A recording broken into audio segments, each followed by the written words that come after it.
So welcome. And now it's my pleasure to introduce our guest speaker, Lucas Wright. Lucas Wright is an open education advisor at BCcampus. So Lucas, thank you very much for joining us here today. Great. And I will turn it over to you. So thanks a lot for coming. It's exciting to see everyone here from different institutions and SFU. I do currently work for BCcampus. I'm actually going back to UBC in a month, so I'm just at my end point here. And I also have instructed at UBC, and I've instructed at Langara College in continuing studies using an open textbook for that. And today we're going to talk about affordable and accessible education using OER. So these slides are all open to use, and feel free if you wanted to reuse them at all. The only slide that's not reusable is this Abby Hoffman book. But I think because he called it Steal This Book, maybe we can reuse it. I'm not really sure how that works. So just one other notes on the slides. Any slides that you see are either going to have a license on them, or if you don't see a license, it's because they're public domain, but they're still reusable. So some goals today, and just in terms of kind of a shape of a day or the agenda, we're going to be doing a little bit of discussion, and we'll have activities throughout. So we have 3 activities today. They're fairly short discussion-focused activities. One near the beginning, one in the middle, one at the end, and some goals today. So related to the first activity will be a chance to discuss some open resources that you may be using in your current practice. And I use practice to say not just if you're an instructor, but if you're a library, if you're T&L center, etc. Identify ways that OERs, open educational resources, can lower student resource costs and allow resources to be revised and remixed. And this is something that I'm quite interested in, I think especially from instructors' point of views, is the adaptability of these resources. Discuss and how you might revise or remix a resource for your context. And that's another activity. And then actually the final activity, discuss some challenges and opportunities for using OER. So these are a couple broad questions we're going to look at today. How can open resources help make education more affordable and accessible? And how can open resource provide more flexibility on how we use and adapt our content? So just keep these in mind as we go through. They're kind of framing questions for the overall session. So just to start with an activity right off the bat to wake everybody up, work with a partner and talk about what resources you use or you might use. And I left this pretty open. I'm saying open resources. Again, it's a pretty open question in your teaching or in your practice. And the idea here is to get kind of an idea of what we're already doing. If you go to this URL, bit.ly/SFU open, I'd like you to record what OERs you're using on a Padlet. So you don't need a computer. You can access it off your phone. And it's just going to be a big kind of blank board where everyone can record. So go with a partner now. Let's go for about 2 minutes to talk with a partner, and then I'll get you to share back on the Padlet. So go ahead. All right. All right, now for the next step, I'll get you to record these resources on the Padlet link. So right there, bit.ly/SFU open.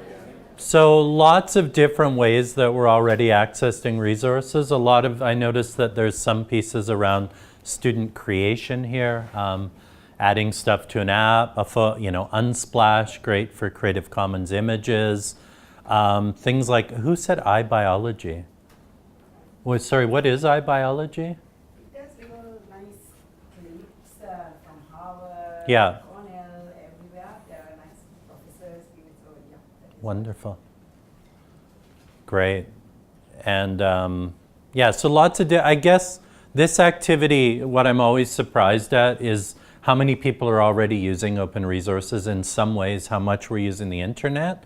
And what we're going to do now is kind of think a little bit more about ways that you might use open resource, and I'm going to start by introducing or giving some broad brushstrokes around open education in general.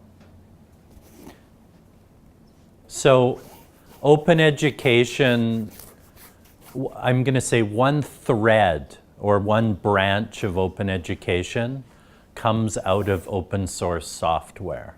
And this is only one branch of open education. So when we think of that branch of open, we can think about open source software, we can think of open access journals, we can think of open data, and we can think about open education. And more often, these pieces are becoming interlinked in the classroom. So you'll have an instructor using an open source tool, which is a tool that anybody can contribute and add to the code. They might be using that open source tool like WordPress, which 30% of the web now is on WordPress, which is an open source tool. And they might be getting their students to crunch open data, so actual government data that's been opened up through Data BC, and creating an open textbook with that data. So you can kind of see these connecting together. But it is important to locate this within the movement, locate open together. Open access, if you've had a chance to read lately, it's been a really exciting time in open access, especially in Europe, where European universities are, this was in Nature in May, are pushing back and saying, we're writing these journal articles, but you aren't letting us move them outside of the publisher. So they're renegotiating deals with Elsevier and with other publishers and saying, okay, if I publish an article, I want the rights to open that up so that other people read it. So it's not always siloed within Elsevier. Open data, an interesting example of open data is Forest Watch. This uses different open data points to watch deforestation, and so they can pinpoint deforestation when it's happening. So this wouldn't be possible if the data wasn't all openly available. And today, we're going to focus on two of these areas, open resources and open teaching. We're going to start thinking about open resources, and we'll move towards open teaching as we go. So let's start with open resources. We can think of open resources as having two components.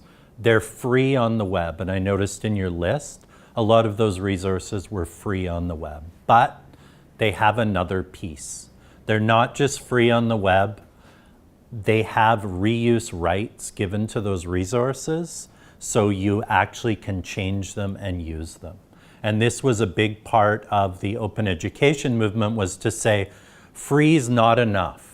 It's great that a resource is free, but when you start scaling and you start saying, okay, I want a book for my whole class, or I want to use this resource and change it, suddenly you're going to get into legal issues around that resource because it will be copyrighted and it will be all rights reserved. So the 5 rights that David Wiley proposed were the right to retain a resource. So not only it's free on the web, but I can keep a copy of that resource, that YouTube video, that book, etc. It's free to reuse. So I can take that open textbook and I can reuse it in 2 or 3 different courses. So I can share it with my students in different ways. I can revise it. So I can make changes to the resource, small changes. I can add a little bit of content, etc. And I can remix it. So I can start taking that same resource and saying, okay, now I'm going to take an open textbook and I'm going to add open YouTube videos to it, and I'm going to make something new. I'm going to mash it up and make something new, and then I can redistribute that. So when we're thinking about open resource, it's worth thinking about the 5 R's and thinking about ways that a resource may have these elements within it. So there are lots of free resources, free and open resources on the web. This is from the State of the Commons from 2017. and I'll talk about Creative Commons a little bit more. So one way we can think about open resources is resources that have been licensed with Creative Commons. What Creative Commons does is it does not take away the copyright for an item. Instead, what it says is, this still is copyrighted to me, but I give you permission to use it as well. So I give you permission to use it in a certain way, but I still own the intellectual property. I still have the IP on it. So this is growing, not exponentially, but quite quickly. So here's a graph of the number of CC licensed works. This is from this year's annual report, and there's more and more every year resources that you can reuse, remix, adapt for your own use. These are the Creative Commons licenses, and I'm not going to spend too much time here, but thinking about if we want to create open works or get our students to or use open works, we can add different restrictions on them. So the most open restrictive just says, if you use my resource or you use this resource, you have to attribute it. Just say who made it. And more restrictive says it can't be used non-commercially. Sorry, it can't be used commercially. It can't have any derivatives, so you can't make any changes to it. So there's some resources that might need this restriction on it, and when you're using a resource, it's worth looking for that label and thinking about how you'll use it. And there has been pushback and challenges to Creative Commons. These are traditional knowledge labels that were developed particularly for First Nations communities in North America, with the idea that Creative Commons doesn't work for some of these communities, and there needs to be different ways of thinking about intellectual property. So these labels, if you want to see a great example used by the Stolo Nation, say things like, you can use this if you attribute it. This resource is for community use only. It's a resource that's not open for the public. This resource is only open for family, or this resource is only a seasonal resource. So thinking about this being, not everything can be open, and there are challenges when we think about opening everything up, especially when we're thinking about First Nations communities. So open educational resources then, this is a definition from UNESCO, are teaching and learning or research materials that are in public domain or released with a CC or other license that allows for free use, adaptation, and distribution, or the 5 Rs. So that's kind of a little bit of background. And as I was prepping for this, I was taking a look at the SFU mission to think about ways. It's interesting, in every university or college I've presented at, the missions always align quite well to open because we are a public institution. So I've just highlighted a couple areas where I noticed kind of this link between open and the mission. Innovative education. For me, when we think about innovative, often we're thinking about what it means to participate on the open web.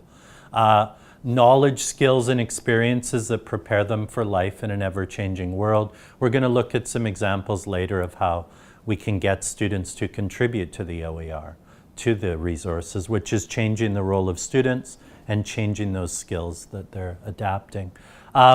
Knowledge mobilization.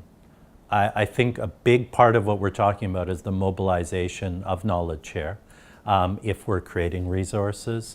And finally, community engaged resource, community engaged research. So thinking about how we're engaging with the community, both in how we allow a community to change a resource or adapt a resource, to how we're sharing resources with the community. So the next section I want to look at with you is thinking about some of the problems we're trying to solve with open educational resources and how we might use it to make education more accessible.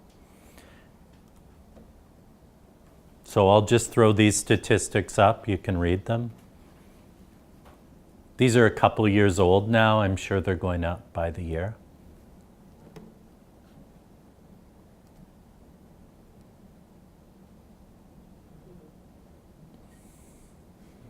So the background of rising education costs. Student debt is going up. And textbook prices are going way up. And I've heard this as it's almost a race to the bottom right now. So textbook prices, as students stop buying textbooks, they're getting higher and higher and higher. So they're much higher than when I went to school, when you went to school. This consistently rises. And it's not just textbooks now. It's costs are going up, like access to a test bank or access to a particular assessment tool that you want to do something within your course. Suddenly there's a fee for service on this. I think as instructors and as staff, this is one area that it's like a release valve for us. It's something that we can affect in terms of student costs. And this is part of the reason student groups are so strong advocating around open textbooks and open resources, is it's an area we can affect. We can't affect tuition, but we can affect textbook prices.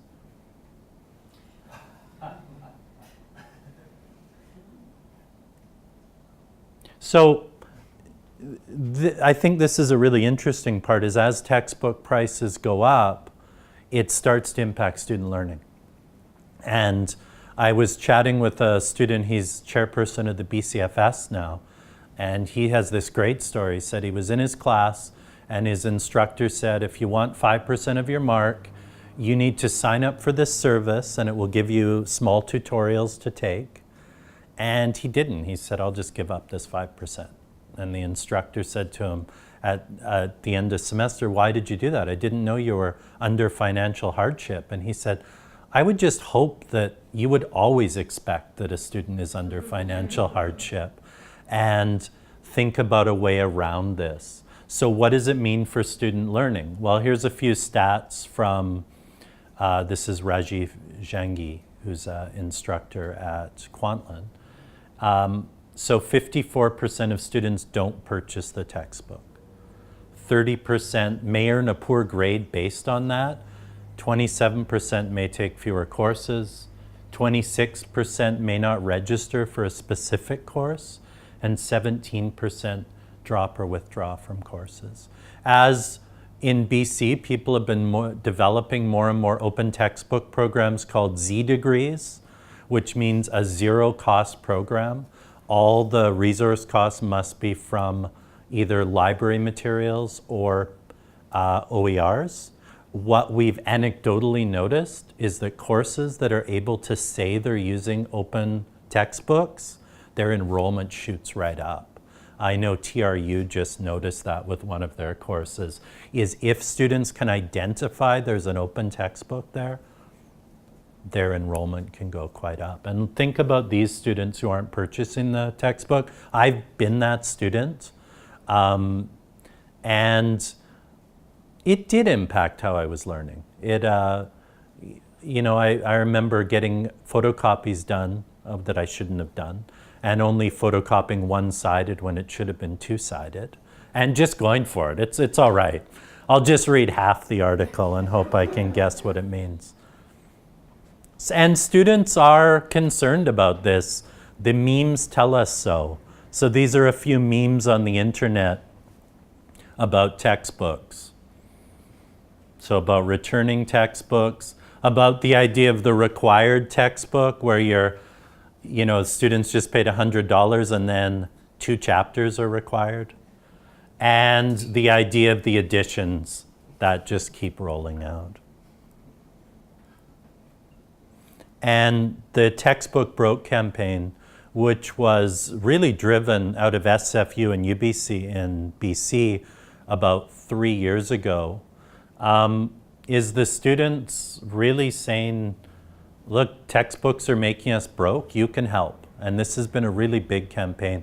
Currently the BCFS, the UBC AMS, and I'm guessing the SFU Student Society are pushing quite strongly on all levels of government, as well as on university administration, to find ways of using more OER. For example, the BCFS last year presented to every single standing committee that open textbooks were their #1 agenda item, along with mental health. So speaking, kind of getting into the release valve idea, how can we think about open textbooks and open resources? One thing we can do is look at different open textbook collections for our courses or courses we support. Here's a collection of a few. The BCcampus Open Education Collection, which I'll talk about in a little bit. We have over 200 textbooks that we've mostly curated from other sources and also developed them with faculty. OpenStax has incredibly high quality textbooks, particularly in the sciences. So if you're looking for something like university physics, you get into some very high quality. They're almost at the level of a publisher with the quality of their textbooks, the Open Textbook Library, and lots of other resources to find open textbooks. This is what a BCcampus open textbook looks like online. Open textbooks typically have an online component that you can link students to. You can also export it in PDF. You can also export it, and actually SFU runs our print on demand service. So if students are willing to pay, you can print it out. In my own continuing studies course, I used an open textbook with my students, and it was a very interesting experience. I guess first of all, the decision was interesting. For me, I was teaching instructional design. Honestly, it wasn't as good as some of the other textbooks out there. There was some publisher textbooks that would have done me better, but I realized that I wasn't going to get them to read the whole textbook anyways. So I was able to link them to about 3 chapters is what I wanted to cover in it. I selectively grabbed the 3 chapters, and I was able to send them a link to each chapter for homework, also printed out using my printing money, so I didn't have to charge them anything. But it was an interesting experience because it wasn't the perfect fit, but it worked, and they were quite surprised by it. And this is what the guy at the BCFS was telling me. He's like, students have trouble even getting their head around. They're like, what do you mean we don't pay for this? When does the payment start coming? We can just use this, I can adapt this, I can change this. So a little bit of background about BCcampus. In 2012, the Minister of Advanced Ed wanted to create textbooks for BC, and originally he wanted to create 5, or the ministry wanted to create 5 textbooks. However, after BCcampus looked into this a little bit, they realized that the money could be better spent curating, bringing out OpenStax textbooks and other textbooks, and changing those. And this is how the collection started building. There's now over 240 textbooks in the BCcampus collection. There are over 400 faculty using open textbooks. I think every college or every post-sec institution except 1 or 2, I won't name names, are now using open textbooks in their teaching. And this has resulted in over $8 million in savings for students. And this number is continually going up. I think it was at 6 million about 5 months ago. So as these programs increase, there's more and more significant savings. And all of this facilitates OER development. So we're seeing more textbooks getting created by faculty in BC for use by other faculty, by other instructors in BC. And there's 77,000 students in BC that we know of using open textbooks. And as you see when you do that first Padlet here, there's a lot of students using open resources that we're not accounting for. So, adapting. Another really interesting side of open textbooks and open resources for an instructor is that we can start thinking about adapting them and changing them and thinking about what that means. So this is an example of a social psychology textbook built in the Pressbooks platform, which is an open source platform supported by BCcampus, available to any faculty or staff member. This is what the textbook looks like as a PDF. This is what the textbook looks like as a printed textbook. This is what it looks like online. It can be accessed through mobile, through any sort of online access. And those are all the other formats that can be pulled from it. And this is a really interesting side of open textbooks, is the formats can be quite different. So a student can access it with a PDF before they start the course. Students can access it within the LMS if it's set up. They can access it through WordPress. Or you as an instructor can copy it into something using XHTML, and I'll give you an example of that in a sec. This is an example of an open textbook we used at UBC. We wanted to develop a course on blended learning called Teaching in a Blended Learning Environment. So we adapted part of Tony Bates's book, and this is the edX platform, and this is part of the book. So we needed a particular unit, so we were able to adapt this and attribute it to Tony. This is what it looks like in Pressbooks to start thinking about adapting a book. Compare that to what it takes to adapt most resources, so adding a learning objective and then adding a supporting activity.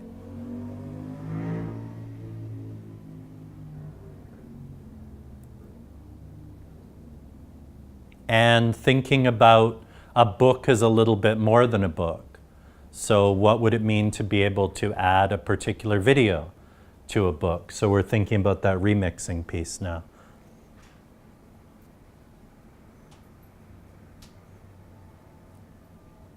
So some values around adapting resources. One of them is localization, and I wanted to give you a quick example of this.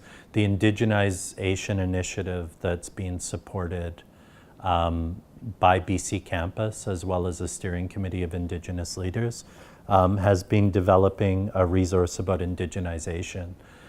This resource development is led by a group of Indigenous thought leaders who are working on localizing this resource to be shared openly. So what would it mean for you to think about localization, contextualization? I've been surprised talking to instructors how much of a contextualization or localization need there is. I talked to engineering profs at UBC, and they said they wanted to be able to create their own questions because those questions fit their context. So they wanted engineering questions that were for BC engineers. And this goes on and on. What can you change? What can you localize? How can a textbook or a resource be made to fit your teaching approach, what you're doing in the classroom? An example of this, and a great article to read, is an adoption at UBC where they adopted a physics open textbook throughout most of their first year physics courses. This saved students in the first year $70,000. And the instructor, I was listening to him talk, said he got a standing ovation from the students when he told them they were using an open textbook. But what they did here, which was interesting, is they said, okay, the textbook we're using now doesn't fit the flipped classroom approach that we're using. So they actually took the open textbook, they edited it in their learning management system, and they made it more suitable for them from a pedagogical approach. And this is a quote they make about it now. So they've started doing some studies, and there's some great studies coming out of here because for some reason people who do physics do amazing studies on education. I think it might because they have a forced concept inventory and they're able to track differently than a lot of us. But there's studies coming out of here where they're measuring things like learning gains and students' perception of the resource. But one thing they're starting to find is that by adapting a textbook, students are able to make better connections between the in-class and the out-of-class work, which is one of the goals of the flipped classroom. So, activity. thinking about in your teaching or practice context, and I put think big there, meaning try not to think about time as a constraint, which it is. If time were not a constraint, how would you localize or contextualize a resource for your context? So I'll just get you to group up, say 3 people around you, and spend 5 minutes on this.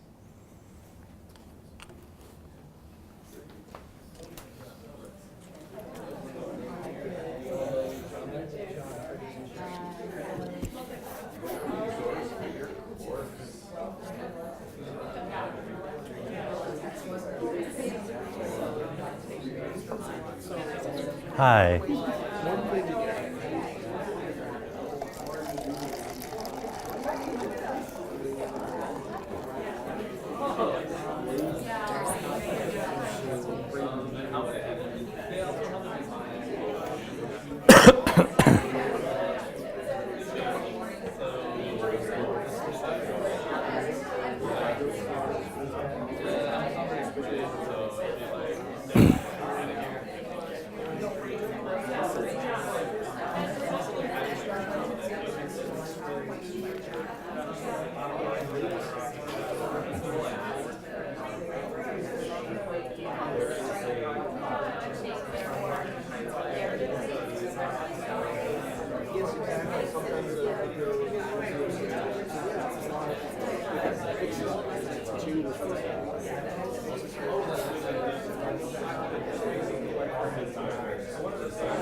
Just another 2 minutes.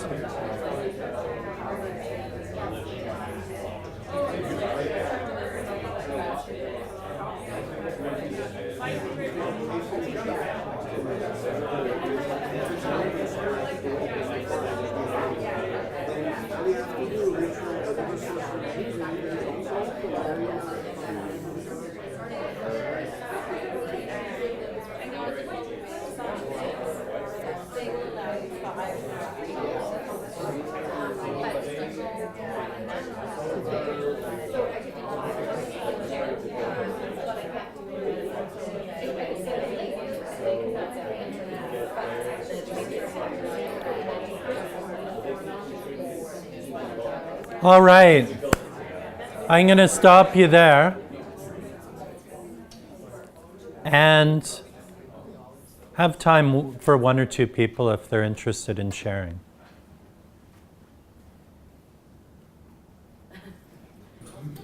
I have incredible wait time, so at the back. I work in our Office of Community Engagement of External Relations here at SFU. So a lot of the things that we do are working with communities on various kinds of programs in the community. Yeah. One of the things that we need to do is mobilize volunteers. So training those volunteers on working with vulnerable populations or community groups. It helps to have some curricular structure to offer training. Yeah. Each time we do it, it needs to be contextualized. And Yeah. being able to contextualize it with the voice of the community with whom we're working Yeah. is actually the kind of the big goal. And so these are really the open door to that kind of project. Yeah, I love that idea of working with the communities that and thinking about the many communities we work with in the institutions. Yes, Suzanne? So we talked about what kind of content you can take from an online source and use it in a compilation. So actually have the printed text as opposed to the links. And some of the periodicals, some of the newspapers and things, you can use it up to 5 times. Yeah. Right? So if you wanted to take an article out of, say, the Globe and Mail and use Yeah. that, I guess what do you know is open source and what Exactly. isn't? Yeah, and that's a challenge. And that's a challenge your librarians can help you a lot with. I mean, for me, it's looking for Creative Commons and open license, but I know it's beyond that, especially when we get into fair dealing and the York decision and so on. Great. Yeah, I'll keep going if that's all right. Well, I want to leave some space for the one activity at the end. So, is there an opportunity, thinking about open resources, to also think about changing roles of students in the classroom related to working on the internet? Some people will talk about co-creation, students as partners, students as producers. I want to walk you through a couple examples of how people have done this now. So, what are the opportunities for student-created textbooks? This, on the left-hand side, is an open anthology of early American literature. This was created by Robin DeRosa and her students at Plymouth University. And she had students find public domain early American literature, and for her class grade, work together to create an anthology used by other people. Chemistry, environmental science bites was students at Ohio State creating small articles about environmental subjects. But what would it mean to be able to let students annotate a book, let students add content to a book, add a chapter to a book, add a study guide to a book as part of their course credit? So really changing their role in the class. This is a quote from Robin DeRosa that I like.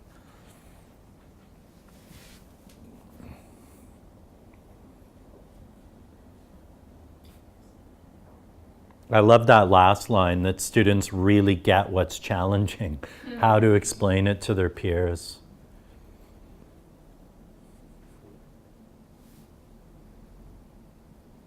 These are the open case studies at UBC. This project was created by a student, Daniel Monroe, who worked with instructors across UBC to have them create case studies around sustainability for different disciplines.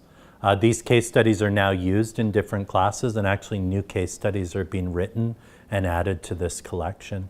I worked on this, we did a sprint for 2 days to help develop this, and we had the students working with the instructors from different disciplines, and that was a very interesting process to see the instructors writing the case study for, say, law, and the students sitting there with them or her and helping them technically, but also, you know, revealing those expert blind spots, showing things that students are able to show about a resource and saying, this is how I would engage with it. Kind of, to me, the ultimate in having students participate in the open is having students edit Wikipedia. This is an example from First Nations 200, an instructor named Judy Chan at UBC who teaches food science. She had her students edit Wikipedia to focus on areas of food science that were missing. And she noted that there's a lot of articles about smoked salmon, hot dogs, whatever you can think of, but there's actually not a ton of work put into the production of food on those articles or the chemistry of food. So she had her students edit these articles as a class assignment. Wikimedia can support you really well to do this. So they offer support, they offer a dashboard for students to use. It's not something to be taken lightly. There's huge challenges in this. Students are working directly in the open. We had an example on this project I helped support Judy on, there was a really strict editor called the Pink Beast, and the student put up their assignment and the editor deleted the entire assignment. I've seen another student in linguistics put up a paragraph and have a bot delete it for grammar. So it's a challenging space to work in, but it really does get students to think about being co-creators of knowledge. You can also start small. This is a site called Citation Hunt, and there's a site I'll send around as a resource at the end called Wiki Games, which are just small things students can do in Wikipedia. So go to a article in a subject area that you might be teaching and add a citation to it that's missing. I did this about a year ago, and we did a edit-a-thon, and it was really neat because I edited an article about my hometown, which is called Atlin, BC, and it was an article saying that Atlin Lake is the head of the Yukon River. And it was interesting. It took me about an hour to change that. So I had to go to, a geological survey that actually said you can't say it's head of the Yukon River. You say it has to be thought to be the head of the Yukon River. And there was someone there from linguistics. She helped me with the Tlingit pronunciation of that name. So we added a few things, but it was really interesting because it was this tiny thing. I went back and looked at it 2 weeks ago, and I was like, oh, it's still there. So it's interesting the feeling you can get with your students, but it can be a fraud area. So speaking of fraud areas, challenges, risks, and tensions. And there is, I think, as more and more kind of some people call it the movement, I don't know if I like that word, but as more and more open grows, I think there's been a much more critical eye looking at what we mean by open, what it means to be open. So I wanted to raise a few of these points. This is a quote from Catherine Cronin. She's an instructor and researcher in Scotland about open. And one of the things she says is context is majesty. Context is everything in our teaching. And she has this quote about open.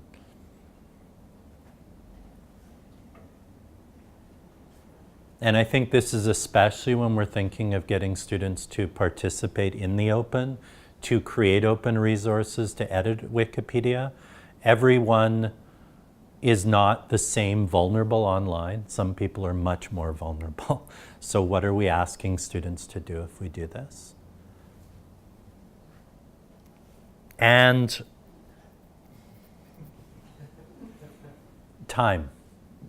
Time's the biggest thing for most instructors, most staff members, is when we think about adopting an open textbook, especially when we think about creating one, there's a lot of time involved.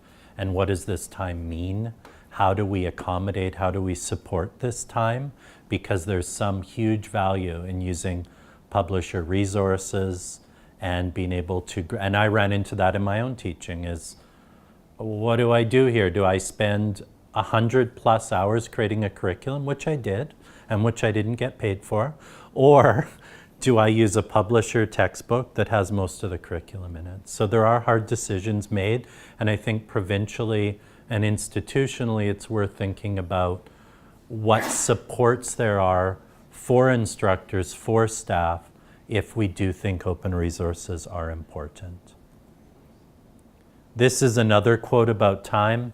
This was from that same article, and I just highlighted a section. It may require a good deal of time and resources. And these instructors code XML. They're really good with the text itself. Christina is excellent with OpenIt. So these folks are already really knowledgeable in this area, and they still commented on how long it took them.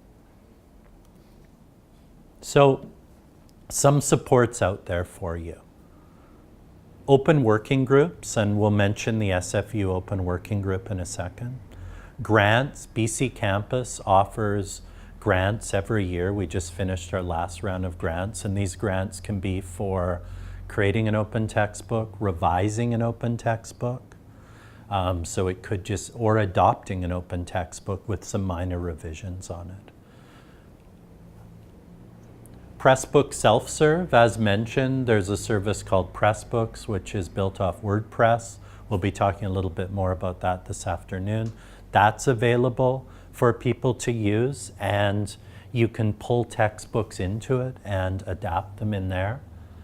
Most institutions have some sort of professional development around open textbooks, so it could be the Open Working Group, it could be the TLC, or it could be the library, or all of the above.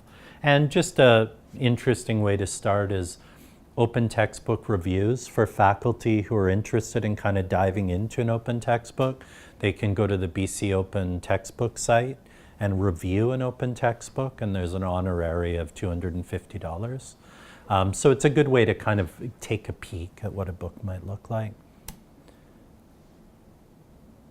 And I think what I'm going to do is I'm going to skip this activity, and I'm just going to end with Hope mentioning some supports at SFU and then open the door for some questions.